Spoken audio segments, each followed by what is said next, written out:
日本方面近期频频借俄乌局势抹黑中国，来满足其政治私利。据日本杂志周刊新潮周一刊载的内容，首相岸田文雄在接受右翼媒体人樱井良子的采访时声称，亚洲有关国家正在以武力改变地区现状，这将对日本安保造成重大影响，引发地区局势动荡。岸田借此放话称，要认真考虑解禁集体自卫权。岸田文雄在接受采访时表示，在担任日本外相期间，他就曾明显感觉到美国仅凭一己之力，连本国都难以保护。为此，日本必须认真考虑解禁集体自卫权，并就此展开讨论，以应对来自周边国家的威胁。实际上，日本早已朝着解禁集体自卫权、追求军事大国、谋求对外扩张的道路上一路狂奔。本月初，岸田文雄访问英国时，日英两国签署了互惠准入协定，主要涉及军事安全合作领域，目的是保证双方军事人员之间的顺畅往来。日本此前也和澳大利亚达成过类似协议。提到的集体自卫权的话，那就是代表了说它不是只有跟美国日美安保而已啊，它未来是想要可能跟更多国家有安保，比如说英国啊、德国啊、这个印度啊这些甚至澳大利亚。日本它已经没有这种安全感，它一方面又不能离开美国啊，它也有同盟在。那美国的他又对美国又没有信心，那能够如何呢？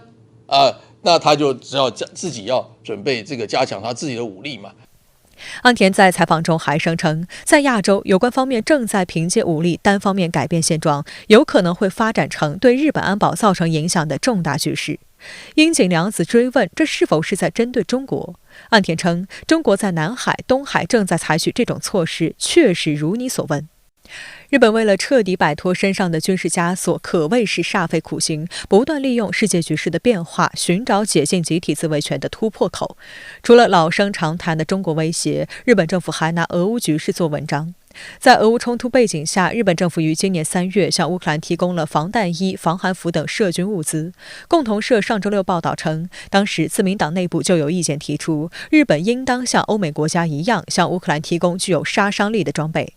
此前，自民党在今年4月的党内汇总建议中，便加入了要求修改相关原则的内容。据日本朝日电视台周日报道，由于俄乌冲突加剧地区安全风险，日本政府考虑修改防卫装备转移3原则，放宽防卫军事装备对外出口管制。今后，日本将有权向所谓受侵略国家运送导弹、飞机等攻击性武器。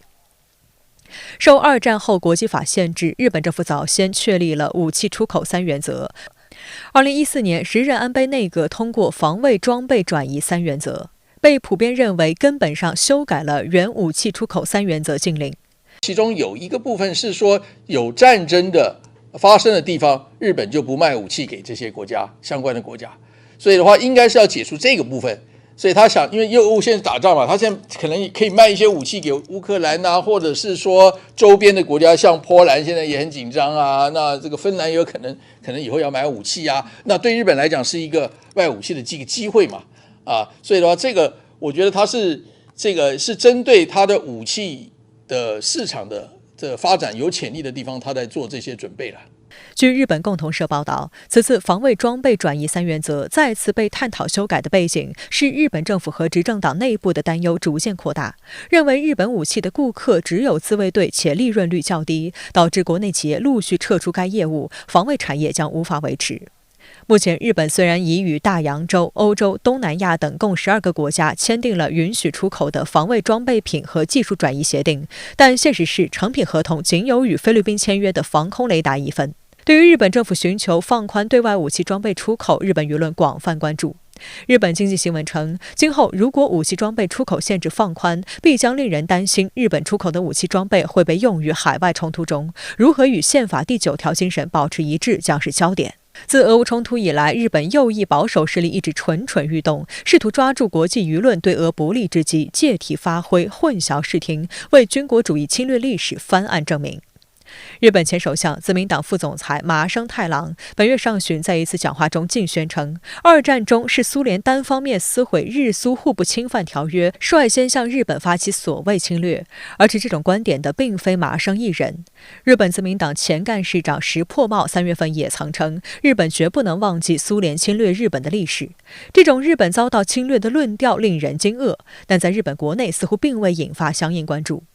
据共同社上周六报道，俄罗斯驻日本大使加卢金在接受该社采访时表示，日本发动不当制裁，持续采取不友好的行动，试图给俄罗斯造成损失。他明确表示，与日本进行和平条约谈判是不可能的。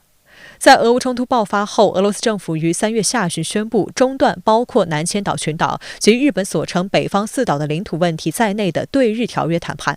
同时，俄罗斯也高度警惕日本与北约的走近。分析指，苏联对日作战是涉及大是大非的二战历史定性问题，围绕具体细节的争议无法改变日本发动侵略战争的非正义性。日本一些政客企图借当前俄乌冲突，将当前俄罗斯对乌特别军事行动与当年对日作战混为一谈，无非是为了混淆视听，以图抓住当前国际舆论对俄罗斯不利的时机来借题发挥，达到长期以来一直未能实现的目的，同时为日本不堪的历史翻案。此外，新加坡总理李显龙上周在东京出席活动演讲时就明确表示，日本应该思考如何面对自己的历史，让长期悬而未决的历史问题得到处理，然后专注于为区域的和平做出更大贡献，一起建设及维护开放和包容的区域架构。